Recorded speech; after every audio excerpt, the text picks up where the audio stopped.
Today we're looking at the seventh of the kingdom parables, which we find in Matthew chapter 13. This parable is called the parable of the Dragnet.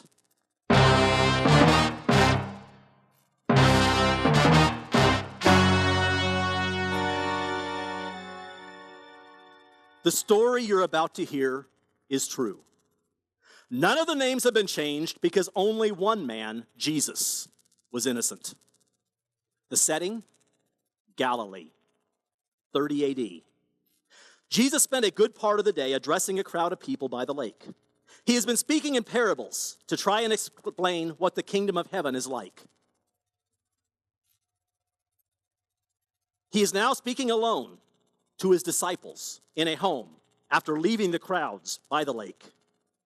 It is there that he speaks his final three parables, including the one that you were about to hear.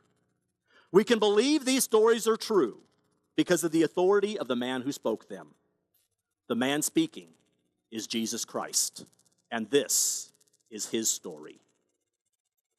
Matthew chapter 13, verses 47 to 52 says, "Once again, the kingdom of heaven is like a net that was let down into the lake and caught all kinds of fish. When it was full, the fishermen pulled it onto the shore. Then they sat down and collected good fish in baskets, but threw the bad away. This is how it will be at the end of the age. The angels will come and separate the wicked from the righteous and throw them into the blazing furnace, where there will be weeping and gnashing of teeth." "Have you understood all these things?" Jesus asked. "Yes," they replied. He said to them, "Therefore, every teacher of the law who has become a disciple in the kingdom of heaven is like the owner of a house who brings out of his storeroom new treasures as well as old." If this story sounds a little bit familiar, it's because it's a close cousin to the parable that we had of the wheat and the tares. The end of the story is essentially the same. But in this parable, Jesus uses the analogy of fishing instead of farming. Remember that Jesus is now talking to the disciples instead of a large group. Many of Jesus' disciples were fishermen, so he decided to use language that they could understand. To our knowledge, none of the disciples were farmers, although a lot of people would have their home gardens like we do today. They were fishermen, so he told kind of the same story, or the same ending, but using fish.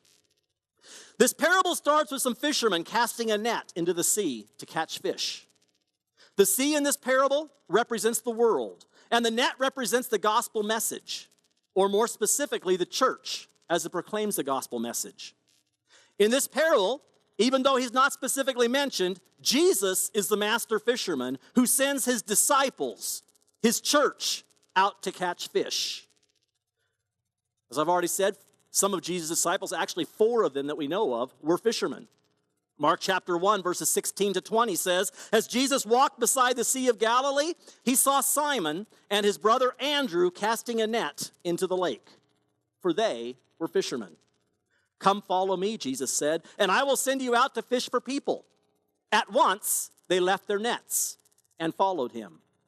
When he had gone a little further, he saw James, son of Zebedee, and his brother John in a boat, preparing their nets.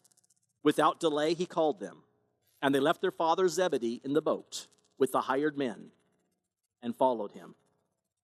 Jesus told these men that he would teach them how to fish for people. There are essentially 3 methods for catching fish. The first is with a line and a hook, which goes after one fish at a time. Jesus instructed Peter to use that method when they needed some money to pay the temple tax. In Matthew 17, 24 through 27, we read, "After Jesus and his disciples arrived in Capernaum, the collectors of the 2 drachma temple tax came to Peter and asked, 'Doesn't your teacher pay the temple tax?' 'Yes, he does,' he replied. When Peter came into the house, Jesus was the first to speak. 'What do you think, Simon?' he asked. 'From whom do the kings of the earth collect duty and taxes? From their own children or from others?' 'From others,' Peter answered. 'Then the children are exempt,' Jesus said to him. In other words, Jesus shouldn't have to pay the temple tax because he owned the temple. 'But so that we may not cause offense, go to the lake, throw out your line. Take the first fish you catch, open its mouth, and you will find a 4-drachma coin. How many of you fishermen have ever found a coin in a fish's mouth? How many would like to find a coin in a fish's mouth? How many would take up fishing if you knew you could always find a coin? Well, maybe not if it's a penny, but if you could find a 4-drachma, that was quite a bit of money. Take it and give it to them for my tax and yours. That kind of fishing was normally done by sports fishermen. Those who fished for a living didn't go out with the line and hook because you can't catch enough fish that way. It would be hard to make a living off one fish at a time. So that was a sports fisherman, which most of the fishermen in this room today are sports fishermen. In fact, I don't think any of them here are commercial fishermen. That's what we do. We go out and we catch, well, I say we, I haven't fished for years, but we go out and it's the sport to see if we can catch them. Those who fished for a living didn't use that. They used nets because their goal was to catch as many fish as possible. Now you'll notice that when Jesus called Peter, Andrew, James, and John, they were all using nets, not fishing poles, because they were fishermen. Commercial fishermen will usually use a net because they can catch more fish. There are essentially 2 types of fishing nets. They come in different sizes, but there are 2 basic types of fishing nets. The first is a drop net. With a drop net, you try to find a school of fish, and you drop a net below them and scoop them up. When I was young, my family used to fish for smelt. How many have ever gone smelt fishing? I don't know why anybody fishes for smelt. I didn't like smelt, but my mom and dad said, let's go fishing. It was kind of fun to catch them, but it wasn't sports fishing at all. It was way too easy to catch smelt. We would go up to Skate Creek up on White Pass outside of Packwood because we had cousins that lived up there, and when the smelt were running, they go down to be a whole school of fish, and you just take the big net and you put it down and you scoop it up, and you get at least a dozen fish each time you scoop it up. No challenge at all, but that's how you catch fish that are in schools. With a net. In Jesus' day and even today on the Sea of Galilee, you'll see people fishing individually with a type of drop net. This net is usually a bag made of netting. Now, they usually don't use a net on a pole like we do. They have something essentially kind of like a bag, and they carry it over their shoulder, and they'd wade out into the water looking for a school of fish. And once they found the school of fish, they would throw the net, which had weights on one end. They would throw it over the school of fish. They hold on to a line, which is attached to the net, and the other side of the net has floats on it. And almost in one action, they throw it, it sinks, they pull the rope, and it kind of makes a bag and just scoops up all the fish in a bag, and then you just throw it over your shoulder and carry it back to shore, kind of like a dirty bag of laundry. They still do that on the Sea of Galilee today. That is for an individual drop net type of fishing. A small fisherman just starting out, maybe they don't have money to buy a boat or buy bigger equipment. Maybe that's the way they would catch fish, is with that type of thing, because you can still catch multiple fish and go down and sell them in the farmer's market. Now, bigger commercial fishing companies would use something similar, but it was a bigger net. Again, it had the floats on one end, it had the weights on the other. They would go out into the water, they would throw the net out with the weights, and then they'd have lines on the boat that would pull it back in again, make a big kind of bag, scoop up the fish and bring them in. That's probably the kind of fishing they were doing when Jesus told the disciples to cast the nets out on the other side of the boat. Remember that story? He said, cast your nets out into deep water, which normally wasn't done, because they went to the shallow water where they could see where the fish were. You wanted to know you're catching fish, so they would go in shallow water where they could see the school of fish. They would throw the nets out and try to scoop them up. Jesus has cast out in the deep water. They didn't even know if anything was there. But we know the story. They threw it out. They pulled the nets in, and it says that the catch was so big that when they tried to pour them into the boat, it almost sunk the boat, and they had to call for their friends to come and help get the fish in. In fact, there were so many, they ended up actually dragging them, because to put them in the boat would have sunk the boat, so they dragged them to shore, which was a different type of fishing altogether. The story we're talking about today, Jesus is describing a different type of net. He's describing a dragnet, thus the parable of the dragnet. A dragnet requires a team of fishermen. You can't do it by yourself very easily. You have to have a whole team, and it also requires at least one boat. A dragnet also has weights on one end and floats on the other, but instead of bagging the fish, it actually drags them to shore. That's why it's called a dragnet. The net could either be attached between two boats and dropped offshore, and then those two boats parallel come back toward shore, dragging the net. And those nets can be up to a half a mile wide. So half a mile, imagine two boats, half a mile between the boats, and between those boats is this net they've dropped down, and then these boats are dragging the net. Or if you were a smaller operation, you didn't have access to two boats, you would anchor one side of the net to the shore. With your boat, you would drag the net out as far as you could and then make a circle with the net coming back to shore with the boat, scooping up everything that the net comes in contact with. The dragnet caught the largest number of fish, but it required the most teamwork. The other problem with dragnet fishing was that it caught a large number of junk fish, or simply junk. Today, on the Sea of Galilee, they may catch old tires or boots or something else that somebody has thrown into the sea or the lake, because it would take anything that's in its path. The type of fishing Jesus describes in the parable is that type of fishing. And we know that because it says the fish were brought to shore before they were sorted. If they had been collected in a boat first, they would have been doing the sorting on the way. They would have been saying, okay, we don't want this one, throw it back. We don't want this one, throw that back. We don't want this one, throw it back. Dragnet fishing, everything comes to shore. Then you go through and you separate the catch. So now that we have a better understanding of the story Jesus is telling, let's try to learn what it means. Again, starting at verse 47, it says, once again, the kingdom of heaven is like a net that was let down into the lake and caught all kinds of fish. I've already said it, but I believe the lake in this parable, because the first two parables Jesus told, he gave the explanation. The disciples asked, he gave the explanation. The rest of the parables, he didn't give the interpretation. It's for us to try to seek God and study culture and history and all this kind of thing, try to figure out what he's talking about. What I believe the net represents is the church, and the sea or the lake represents the world. Just like in the parable of the wheat and tares. That one is one Jesus interpreted. He clearly said the field is the world. This one, the lake, is the world. The kingdom of heaven on earth, because that's what Jesus is describing, the kingdom of heaven is like. Then he goes into the parable. The kingdom of heaven on earth is all about catching fish. That's what it's about here on earth. We pray, Jesus taught us to pray, not my will, but yours be done. And let your kingdom come on earth as it is in heaven.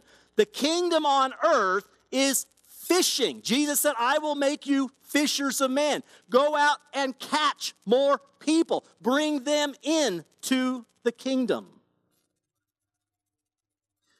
In the parable, Jesus is the master fisherman who came to seek people who needed a Savior. When we accept Christ, we become part of his family, and we join the family business. In those days, most kids followed in the footsteps of their parents, or most men anyway, followed in the footsteps of their parents. If your dad was a fisherman, you became a fisherman. If your dad was a carpenter, you became a carpenter. When we become members of God's family, we are supposed to join his business. What is his business? Catching lost people, seeking and saving the lost. That's why Jesus came. That was his mission, to seek and to save the lost. We're all called to be fishers of men, fishers of all men, not just specific men. Jesus is not a sports fisherman that's only looking for a certain type of fish. He's not a trophy fisherman trying to get his name in the Guinness Book of World Records for the largest fish or the prettiest fish. Jesus came to seek and save the lost, all the lost. He wants all to be brought in to the kingdom.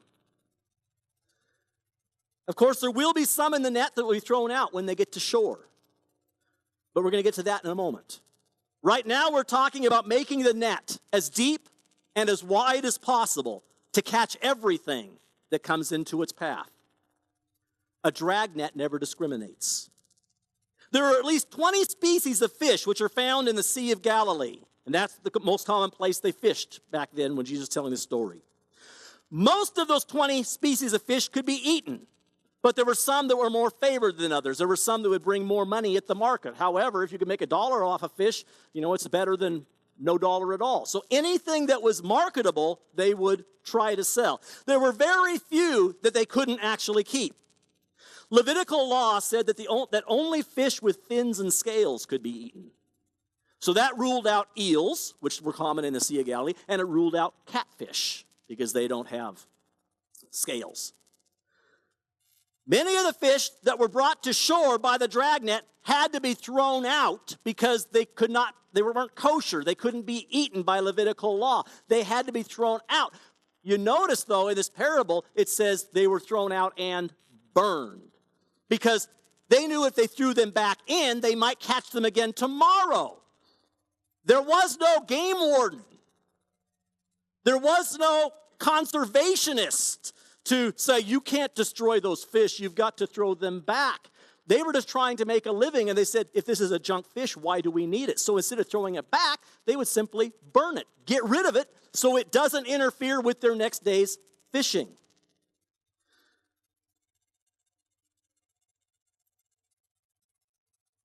Lost my place. So many of the fish that were brought to shore by the dragnet had to be thrown out. They didn't have the fish. Okay, I said they didn't have fish again before. That way, they wouldn't have to catch the junk fish again tomorrow. Jesus came to catch everyone, not just specific individuals. The instrument that he uses to catch people is the church. Jesus was very specific in this parable that the net caught all kinds of fish. God's desire is that everyone would be caught by his net. A net by design is many pieces of rope or twine that are cut and formed or twisted together for a purpose. Each of those pieces of rope or twine works together to accomplish one task, the task of catching fish. And I believe that is a perfect illustration of how God wants his church to work together. Paul used a similar illustration of many body parts working together for one purpose. He says, you are all members of one body. And he said, if one part's not doing its job, the rest of the body suffers. We need to work together. We have a task to accomplish. And when we all work together for that task, the mission gets accomplished. When we all work together to catch fish, we catch fish. One person can go out and catch individuals, but to catch the masses, it takes everyone working together. It's not just the pastor's job. Notice in the parable that nothing was discarded until it reached the shore. We often hear of heaven referred to as the shore, the other shore, when we get to heaven's fine shore. The net needs to hold together and keep dragging everything with it until it reaches the shore. How many times do we as a church try to sort the fish while they're still in the net? That one doesn't look the way we want it to look. Throw it back. That one doesn't act the way we think it should act. Throw it back. We're always trying to sort the fish out as they come in. A dragnet didn't do that. A dragnet brought them all. Only one person got to decide what the keepers were and what the throwers were. That was the master fisherman. That was his job when they got there. He was the one who said, no, we're not keeping that one. No, we're not keeping that. Okay, put that one over here. That's a good fish. It's not our job to sort the fish. It's our job to catch the fish. Does that make sense? The Jewish nation at that time thought that they were the only ones that would make it to heaven. If someone wasn't Jewish, they were considered unworthy. When Jesus said the net caught all kinds of fish, I think it was in part a reference to people from other nations that would be added to the kingdom. Jesus didn't just come to die for the Jews. He came to die for the heathens, those who were worshiping idols. He came for everyone. He wanted everyone to be caught by his net. He didn't check people at the door of the church to see if they were worthy to come in. He said, let everyone come. I came to catch all men. In Revelation chapter 7, verse 9, and part of the vision that John was given, John says, after this I looked, and there before me was a great multitude that no one could count, from every nation, tribe, people, and language, standing before the throne and before the Lamb. They were wearing white robes, all of them, all the nationalities, all the people. They were all wearing white robes, and they were holding palm branches in their hands. The net caught all kinds of fish. Now, we know that some won't make the cut at the end. There will be a judgment day, and it talks about that in the parable. When it gets to shore, then they will be sorted. There will be some that won't be kept. And once again, we're not the ones that get to decide that. Because if we were deciding what was going to be kept, we'd keep the pretty ones. You know, there's going to be some pretty unattractive people make it to heaven. If we were the ones selecting, we might structure our church to go after only those who have money. And there are some churches that do that. We only want the financially secure in our church. But you know what? There will be people in heaven that never had anything to give. The ones that we think are going to make it might be discarded. The Bible talks about it. Jesus said there will be many on that day who think they should get there. And many of those are people who we probably think would be there. I think we're going to be surprised when we get there, because there may be people sitting in this room who we just think because they put on a show and we think they're going to be, that's a perfect example of what a Christian should be like. And she's going to say, I'm sorry, teaching a Sunday school class didn't mean anything. Being on the board didn't mean anything. I know you had all the actions, but you didn't have the heart. It was a show that you were putting on. Only Jesus can tell what someone really is. He sees what's on the inside. And when we try to do the sorting, we sometimes discard people that Jesus says, no, that was a keeper. We should have kept that one.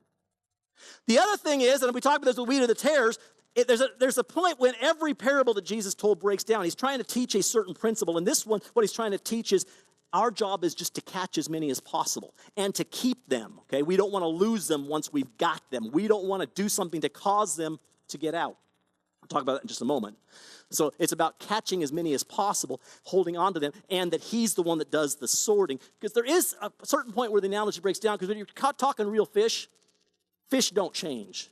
If it's a sucker, it's always going to be a sucker. If it's a catfish, it's always going to be a catfish. If it's a trout, it's always going to be a trout. It's not going to change. But by keeping them in the net, the spiritual net, rubbing shoulders or rubbing fins or whatever, with other fish, in the spiritual realm, a fish can change. As long as it's still in the net, even though it might not be the right kind of fish now, even though it may not be transformed yet, there's a chance that Jesus can get a hold of them just because they're there and exposed to the real fish. Jesus can get a hold of them and he can transform them. And they may not be keepers now, but if we can hold on to them long enough, they may be a keeper by the time they get there. So we want to hold on to them, not throw them out simply because they don't meet our expectations of what that fish should be. God's desire is that all will come to repentance. We know that some won't because we read it. We know some won't. But our job is to try to catch everyone. We don't decide who's worthy and who isn't. Our job is to simply love people and share Christ. Two of our purposes out there on the board. Love God, love people, share Christ. All people, love all people, share Christ with all people. Our job is to catch them and to do everything that we can to keep them once we've caught them. Royal Ranger motto used to be, or the purpose of Royal Ranger, not the motto. Motto is ready for everything. But the Royal Ranger vision, I think it's still the same. They changed a lot of stuff. Reach, teach, and keep boys for Christ. We don't catch and release. We catch and we keep. That was the goal of the Dragnet. Once we've got you, we're not letting you go. We realize some of you are going to be disposed of later, but you're caught now. And our job is simply to bring you to shore, whatever you are. Even if you're an old boot, we're going to bring you to shore. That's our job. We're not letting go. Now, sometimes a net would get a hole in it, and something would slip through that hole, and it would escape. So every time the nets came back to shore, the fishermen would check the nets for holes. They'd patch those holes because they don't want anything to escape. The question I have is, how many people have been caught by the church? And because there was a hole somewhere, they slipped out. We didn't do our job. All the pieces of the net need to be working together. Say, okay, they're here. We're not letting them leave. We've got them, and they're staying, whether they like it or not. Because, see, the fish really didn't have any choice. That net caught them, and it brought them in. They didn't have a choice in the matter. We got you, and we ain't letting you go. You're here, whether you like it or not. You're staying. Sometimes we don't do a good job of going after those who are in the process of leaving or slipping through the cracks. We need to be just as active in going after them to keep them as we were in the first stage of trying to bring them in. In Luke chapter 14, verse 23, Jesus said, "The master told his servant, 'Go out into the roads and county lanes and compel them to come in so that my house will be full.'" I love that word, compel. Kind of goes along with the Dragnet theory. Compel them. Don't give them a choice. Don't settle for a no answer. If they're not caught yet, you keep pursuing them. You keep going after them. I know we haven't caught them yet, but we're not giving up. Our job is to catch anything that comes into our path. Anybody we come in contact with, our job as the net is to catch them. And we're not going to let them escape. We're going to keep trying until they're in the net. And once they're in the net, we're going to keep them. We're not letting them go. We've got them, and they're staying here. We're going to do anything we can to keep them, because as long as they're here, the Holy Spirit has a chance to work in their hearts and to change them into what they need to be so that they will not be cast out on Judgment Day. Jesus says, compel them. Drag them if necessary. But don't allow anyone not to get caught. I mean, if it's within our power, don't allow them not to get caught by the net. Charles Spurgeon, famous preacher, once said this. He said, "If sinners be damned, at least let them leap to hell over our bodies. If they perish, let them perish with our arms about their knees. Let no one go there unwarned and unprayed for." There will be people that won't make it. But let's do everything possible to make sure it's not because of us, because we were the hole in the net. We're going to do everything possible to catch them for Christ and to bring them in. We need to hold on to fish once they've been caught. Who do you know that was once part of the church but has slipped through a hole somewhere? And what have you done to try to recatch them, to try to bring them back in? Occasionally I have people come up to me and ask me, "Hey, Pastor, where's so-and-so? I haven't seen him for a while. Where are they at?" Usually I have an answer because I stand up here and sometimes I pick up on things before you do because I see, sometimes you guys change seats on me and I've got, that person's, oh, there they are. Don't mess with my mind like that. But if I notice somebody's been away for a while, in fact, periodically, I'll just go through the church directory and I'll look at all the pictures there and make a mental note. Okay, have I seen them in the last few weeks? Have I seen them in the last few weeks? Have I seen? And if there's somebody that I realize has been missing for a while, I will try to call them and find out where they're at. Maybe they're sick and they need prayer. Maybe they're in the hospital or something. Occasionally I'll get somebody that says, you know what? We decided it's not working for us. We're over here in this other church now. Fine. As long as they're going somewhere, the greater church is a net. I just don't want them to slip through the cracks and not go anywhere. But occasionally people ask me, where's so-and-so? And if I have an answer, I give them the answer. Sometimes I say, you know what? I haven't even noticed it's been missing. I need to follow up on that. But in my mind, you know what I'm usually thinking? I don't tell you. I'm going to tell you right now what's going on in my mind. You noticed they were missing. Have you called them? Why are you coming to me to see where they're at? You noticed they haven't been here. What have you done about it? Invite them out for dinner. Call them up. Say, hey, been missing you in church. You know what? Occasionally I'll call somebody and I'll tell them I've missed them. And they'll say, thank you, Pastor, for calling. But apparently you're the only person that misses us. Nobody else has even noticed we've been gone. That's a gaping hole in the net. Once we've got them, we need to keep them. And that takes all of us working together. The net works together to catch the fish, and the net works together to keep the fish. We are the net. Are we working together to catch fish? Or are we saying, let the pastor go out with his pole and catch them one at a time? We're the net. Together we're the net. It's not a job just for the pastor. It's not a job just for the deacons or the Sunday school teachers. We are all part of the net. We work together. Are we working together to catch and to keep as many as possible and make sure that no one falls through the cracks? No one slips through a hole. The kingdom of heaven is like a dragnet, catching everything that comes in its path. How many divine appointments do we miss? People that God puts in our path every day. And we say, I'm going to open a hole so they can get through. Or we sidestep, let them go by. Instead of saying, you know what? That person's in my path.